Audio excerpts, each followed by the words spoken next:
This week on Jerusalem Dateline, Israel suffers its deadliest day in the current wave of violence.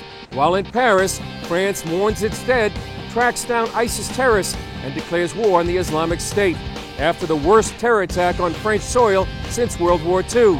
Israel says it will stand shoulder to shoulder with France, while the U.S. braces for a possible terror attack inside its borders. All this and more this week on Jerusalem Dateline. Hello and welcome to this edition of Jerusalem Dateline. I'm Chris Mitchell, coming to you this week from the scene of one of the latest terror attacks inside Israel.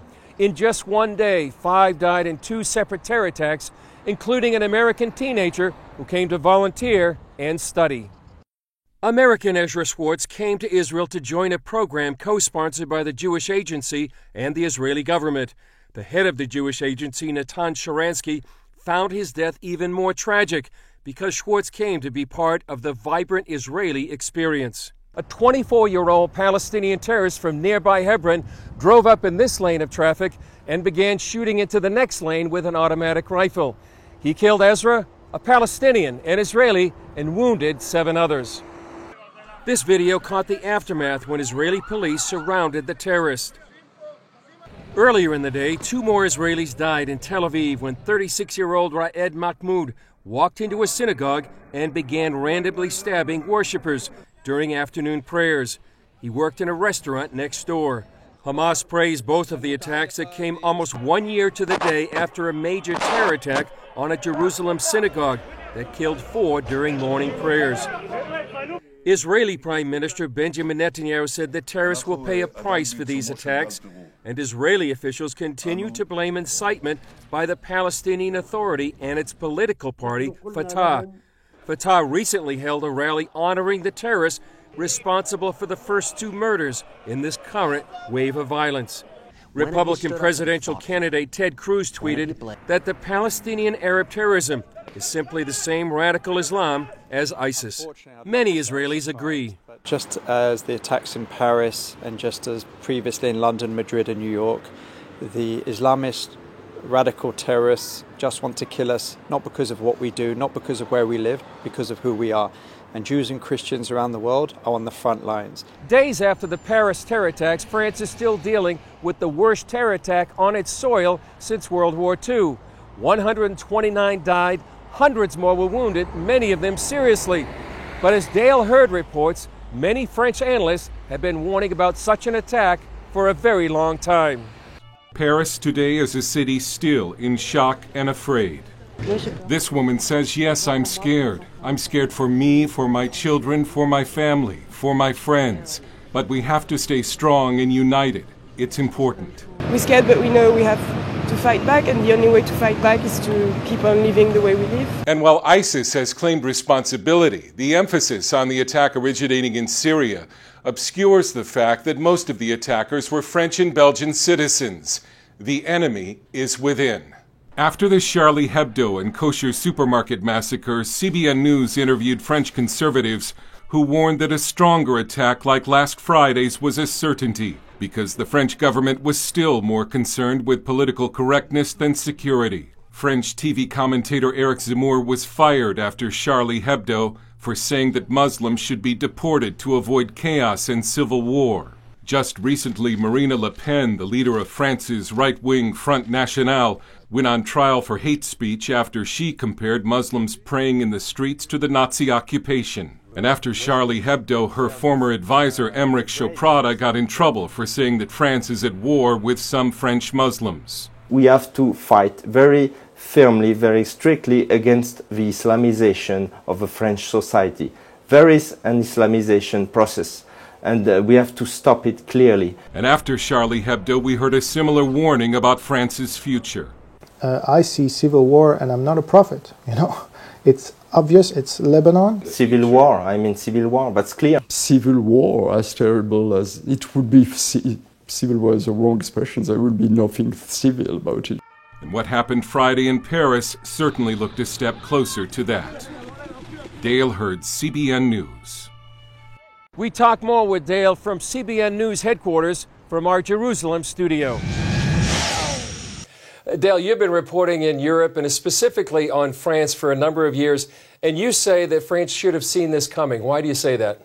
because a lot of the French saw this coming, but the political class continues to be in denial and was hoping it wouldn't happen. But we've been running our story after this attack, sound bites from after Charlie Hebdo, where people were predicting that France's future was civil war. I think the French all kind of expected this, but they're so paralyzed by PC that they didn't do what was necessary. Mm-hmm. Do you think there's any sign France has learned its lesson right now and it's really going to deal with the threat that really the enemy is within France right now? They're still treating this like a crime instead of an ideological war. So if you can imagine if it was Italy and the mafia and they're making raids and going after people and it's a police action.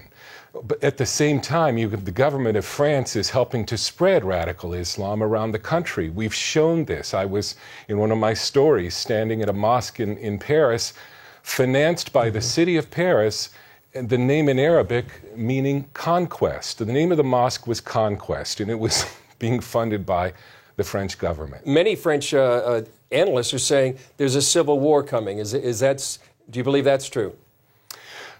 I think it is in the long view. What these immigrants are importing from the Middle East is Lebanon, a country in which you have forces that not only disagree with each other, but want to kill each other. And it's particularly perilous for Jews because so many of these immigrants coming in have anti-Semitic views. And you mentioned the Jews. Do you think we're going to see an acceleration of Jewish immigration out of France and many times here to Israel?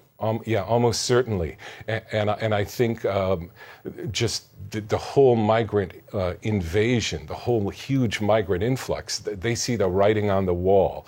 This is going to be a new constituent in several European nations. Next week, we'll be highlighting the Jews in Belgium and the fear that they live on, and the fact that Jews in Europe today, what we'll be showing is have to hide their Jewishness when they're out in public. And many of them treat this like it's normal, and it's not. This sounds dire, but it's the beginning of the end. Wow. Pretty chilling. Finally, Dale, do you think there's any way that France can stop these attacks? I think more people have to die. Sarkozy is saying that Hollande should have resigned after this. So little was done to actually attack the sources of this terror. Again, it's treated like a crime problem instead of an ideologically driven threat. What about the United States' involvement in this, and how would you see the Obama administration, how they're responding to the Paris attacks and the whole situation there in Europe? The French government elite are Obama on steroids, and we've heard his politically correct statements about Islam. It's very much the same in France.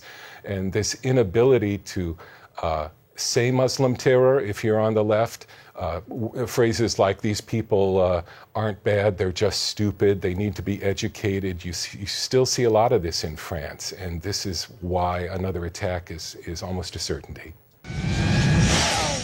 Israeli Prime Minister Benjamin Netanyahu told an international audience of foreign diplomats that Israel stands with France. During the conference, which included the French ambassador, Netanyahu defined the enemy that Israel, France, and the world face today.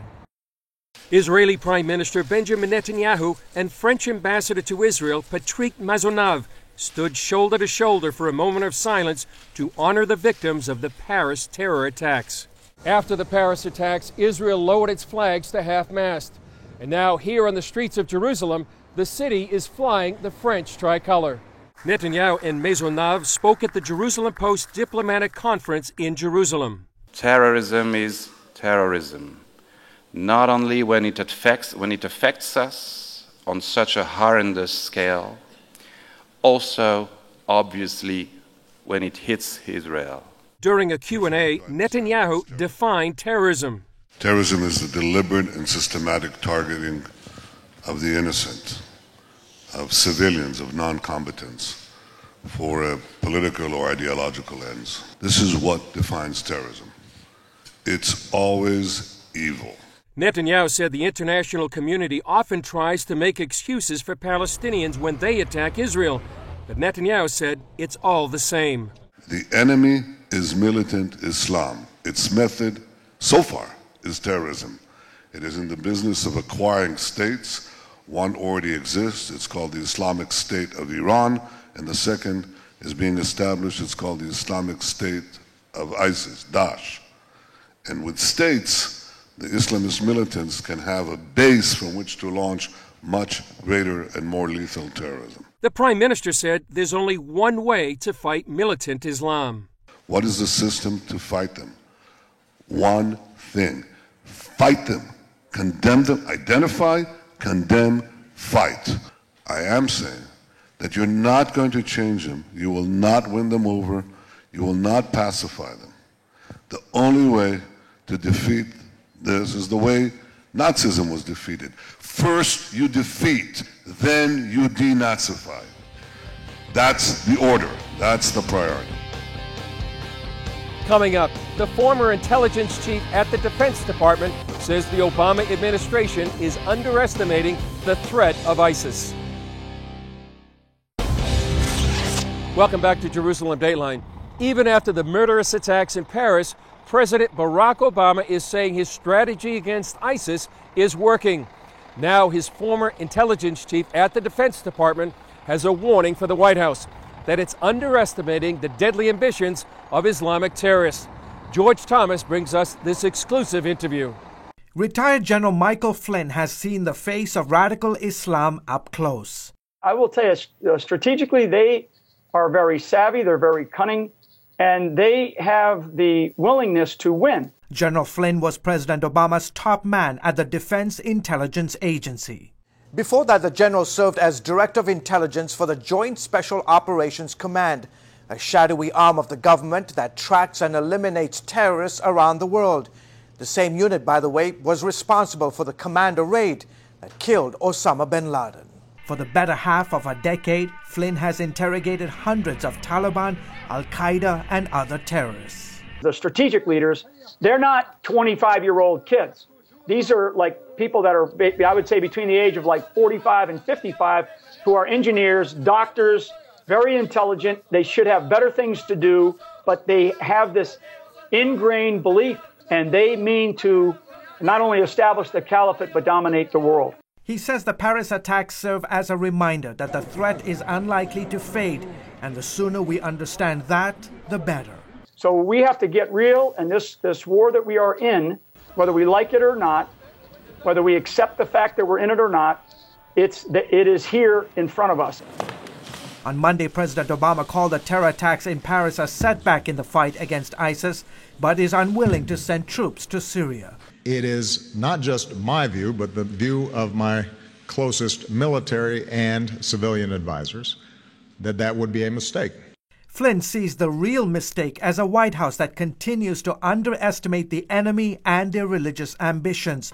The general says Obama cannot win this war if he can't even name the enemy. They see themselves as a component of Islam. This is a political ideology based on a religion. And we lost World War II to the Nazis. We'd be praying at the altar of Nazism today. Flynn believes it's time the president and the world wake up, because what happened in Paris is the new norm, and we will see more of it. This administration and the people that are around the president are poorly advising him on the kinds of things that we are facing, the type of enemy that we are facing. In August 2014, Flynn was forced out of his job at the Defense Intelligence Agency for, among other things, his position that the Islamic terrorist threat was growing around the world and not receding like the administration wanted the public to believe. And sadly, when the president says something, everybody else that's in our government has to sort of toe the line. Otherwise, you've got to leave the government, because if you can't toe the line, you're out. And you're looking at a guy that's out. A registered Democrat, Flynn worries the Paris attacks are only fueling ISIS's recruiting and funding operations. In under 3 weeks, General, ISIS has managed to blow up a Russian airliner, send suicide bombers into Lebanon, Baghdad, and now Paris. What does that tell you about their ambitions outside of Syria and Iraq? Yeah, their ambitions are high. They believe they are winning. They are recruiting every time they do these operations. 4 years ago, the Islamic State did not exist. Now it controls vast swaths of Syria and Iraq, and 35 terror groups around the world have pledged allegiance to its leader, Abu Bakr al-Baghdadi. Flynn says we owe it to future generations to put a stop to this evil. We've got to quit kidding ourselves, and the President of the United States needs to recognize that the absolutely failed policy that has been implemented by this administration to do anything about this is not actually, it's not achieving the mission. George Thomas, CBN News. Coming up, ISIS stunned Paris with its deadly terror attack, and now it's threatening to hit America. One author warns in a chilling scenario that the threat is all too real. Welcome back to Jerusalem Dateline. After ISIS struck Paris, they released a video threatening to hit America. Here's a story we did about an author who presents a chilling scenario about how ISIS could use the same tactics that Hamas has used against Israel: terror tunnels. During the war, Hamas terrorists used an intricate series of tunnels to carry out sneak attacks. While IDF soldiers stopped those attacks, the tunnels shocked Israelis. At the time, CBN News chronicled their scope and size. The tunnels are designed to infiltrate Israeli communities like this one close to the border. Gaza is just about a mile that direction, and some of these tunnels are more than a mile long, 60 feet deep, with multiple exits. It proves that Hamas has been planning this for a very long time.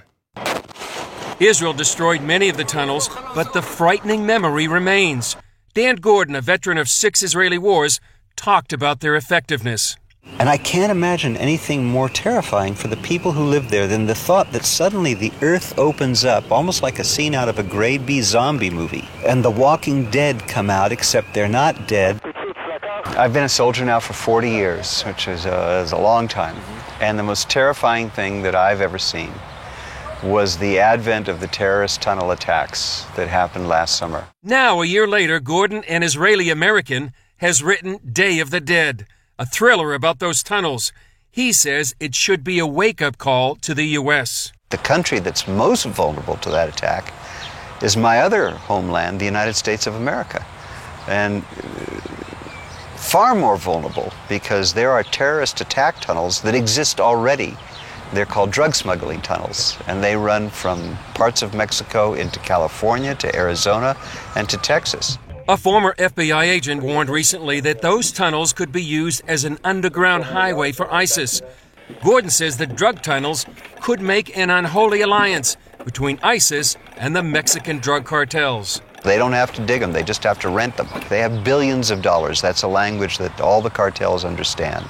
Gordon says ISIS studied Hamas last summer. They watched what Hamas did. They saw why it failed. They know how it can succeed. And what people don't realize is the Middle East, for ISIS, is their R&D lab.